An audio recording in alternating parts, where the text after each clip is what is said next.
नमस्कार दोस्तों।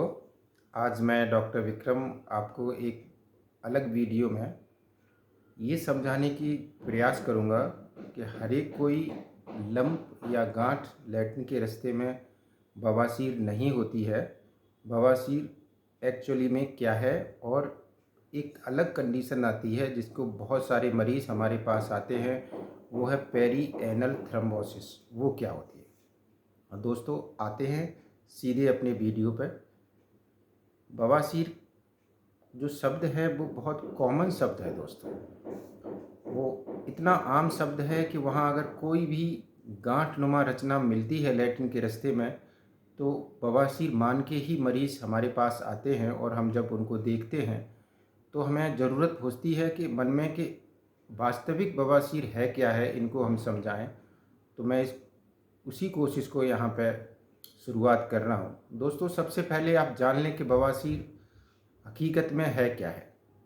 बवासीर वो मल द्वार जो लैट्रिन जहाँ इकट्ठी होती है रेक्टम और बाहर जहाँ पर निकलती है एनल वर्ज, इन दोनों के बीच की जो रचना है जो एनल कैनाल के रूप में आती है, जानी जाती है, उसी रचना में कोई आउट ग्रोथ मतलब दीवारों से निकल के कुछ चीज़ लटक जाए। अब वो आउट ग्रोथ हम अगर उसको डॉक्टरी दृष्टिकोण से देखेंगे तो उस आउट ग्रोथ में खून की नलियाँ रहती हैं, संयोजक जोड़ने वाले कुछ ऊतक जो कनेक्टिव टिश्यूज़ रहते हैं, फाइबर्स रहते हैं और एक कवर रहता है जिसे हम इपिथेलियल लेयर बोलते हैं। तो दोस्तों वो रचनाएं जब मल द्वार के दीवारों से निकल के लटकना स्टार्ट करती हैं और कभी कभी वो संपर्क में शुरुआत में आती हैं हमारे मल के निकलते समय, वो फिर बाहर बढ़ती रहती हैं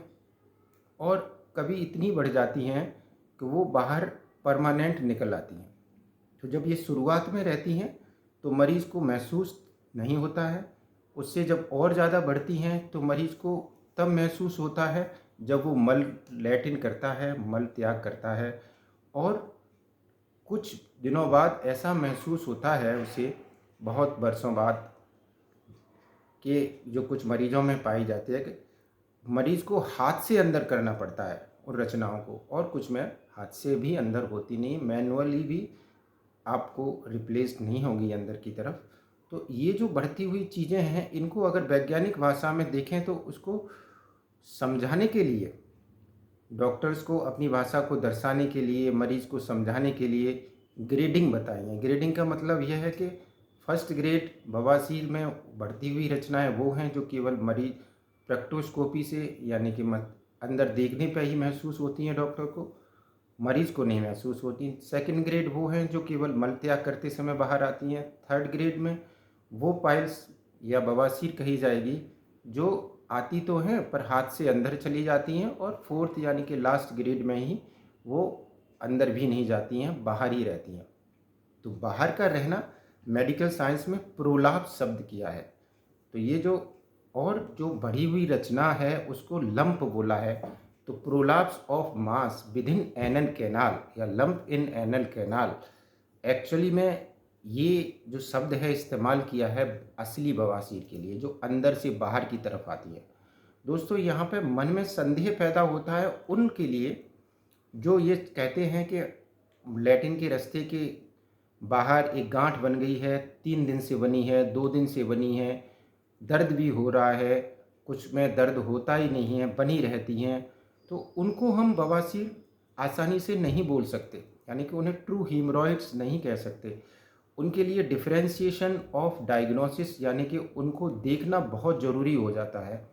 अब उन्हीं में से ही एक चीज़ बहुत कॉमन है जो मरीज़, बहुत डरावनी चीज़ है मरीज़ के लिए, वो है कि 1 या 2 दिन में ही अचानक इन्फ्लेमेटरी लंप बनता है, मतलब कोई गांठ बनती है और मरीज़ हमारे पास आता है और वो ये कहता है कि ये बहुत दर्द हो रहा है, ये गांठ बन गई है, बवासीर हो गई है। तो उस कंडीशंस में क्या है, केवल एक पैथोलॉजी यानी कि वो कैसे पैदा होती है उसमें क्या है, हमारे जो लैट्रिन के रास्ते के चारों तरफ जो खून की नलियों का जाल है किनारों पर, उनमें से ब्रेक होता है और वहाँ ब्लड यानी खून निकलता है और वहाँ जमा हो जाता है।